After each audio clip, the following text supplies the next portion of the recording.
Hi, my name is Kathy Matrano. I just published my very first cookbook. I'm a home cook. The name of my book is The Gathering Table. I am going to do my website. I'm going to put videos of my recipes up there. But today is an introduction. I am making a thunder and lightning is what my mother called it, which is her version of pico de gallo. It's more of a Mexican dish, so therefore I am wearing my apron that I bought from Mexico to make this.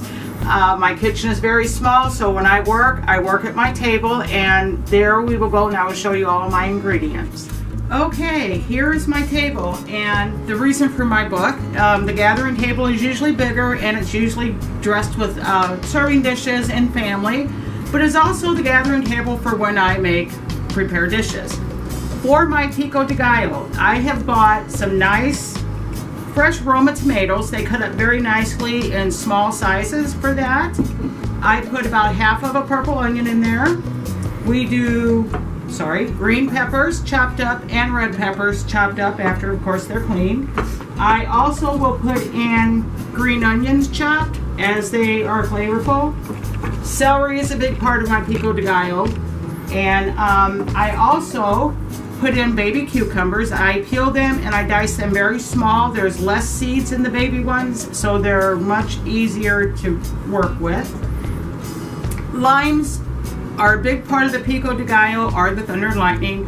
I roll them on my countertops and loosen the pulp so that when I go to squeeze the juice, I get enough juice out of it. I also add cilantro. Cilantro is the big flavorful thing that goes into this. I usually make a ton of this. Everyone likes it. So with that being said, I'm going to sit here at my gathering table and I'm going to gather my ingredients in the bowl, and I will show you as I go. Okay, I did 3 cloves of garlic, and I think that's plenty of garlic flavor where I don't want to overpower it too much. And we're getting near the end, and now come my tomatoes, and I use Roma. Roma is a good tomato. I cut off the top part of that, and then what I like to do is just slice it into sections like this. And make sure you have a sharp knife because otherwise they squish. And once I have that sliced, what I can do then is I just slice this way through all of those, and then I will take them and dice them up such as like that. And then you'll see they come out to nice dice. They're a little bit bigger than the rest of the ingredients because tomatoes is one of the flavoring things that go into one of the main ingredients. So I am going to use 2, 4, 6, about 7 Roma tomatoes for this. And once I get that done, I will show you how we do our lime and our cilantro. Okay, I have my tomatoes cut up. These are Romas, and these are diced up a little bit larger than the rest of the vegetables. My next job is the cilantro, and what I do with my cilantro is, of course, we cut off the ends like that, get rid of those because I do. And when I go to chop this, I start up here and I just rock my knife back and forth like that, and I like it in nice little pieces, and I will actually use some of the stems because there is quite a flavor in the stems as well. But I will get this all together and chop all this up, and when I'm done with that, then we can put everything together. We'll squeeze our lime and we'll see what we come up with. Okay, so I'm going to squeeze the juice from my limes. I have rolled them out to soften them up a little bit. I also wear some latex gloves just because it can be a messy job. These do not appear to have seeds, so a lot of times if you do have seeds, you squeeze them from the top and let the juice run down. And this lime here is not being very friendly to me right now. As you can see, I'm really trying hard to squeeze, so nothing is ever perfect in the world of cooking. We'll do another lime. And if you would do this and you do not have limes, you can also use the concentrated lime juice. I try to use fresh lime just for the flavor, and this one is nice and juicy. So I will finish squeezing these out, and when we come back, we will assemble all of the ingredients into one delicious bowl. Okay, now we are ready to assemble my pico de gallo. We will put in the fresh chopped tomatoes. We'll put all of those in there.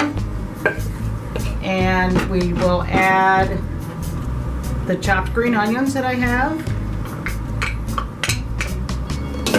We will do our regular purple chopped onion. This is going to make a big container. We have chopped celery. That will go in there.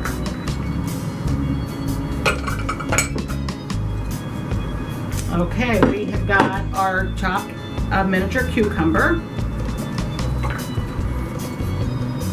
Chopped red peppers. All those go in there. It's smelling good. Chopped green peppers are added in.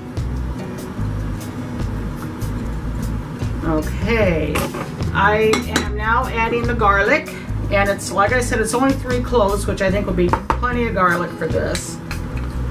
And you can add more or less to suit your own taste. I do like garlic in everything though. And last and certainly not least is our cilantro. I have used 1 whole bunch of cilantro and I have diced it up. I do a few of the stems because there is added flavor in the stems. I just cut most of the stem off. So with this is the lime juice that I've squeezed out of 4 limes. If you don't think it's enough, you can always add more. And I will pour this over everything that I have in here.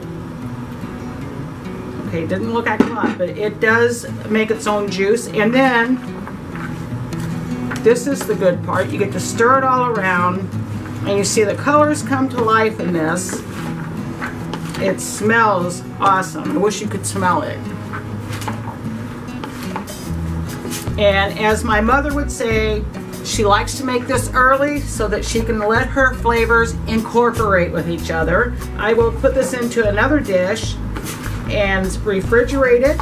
And this is going to a church party that I'm going to this evening. They've had it at a church picnic and everybody absolutely loves it. And I enjoy making it as much as they enjoy eating it. So with that being said, I am going to stop for a moment and I'm going to have my husband taste it for me and see if there's anything that I need to add.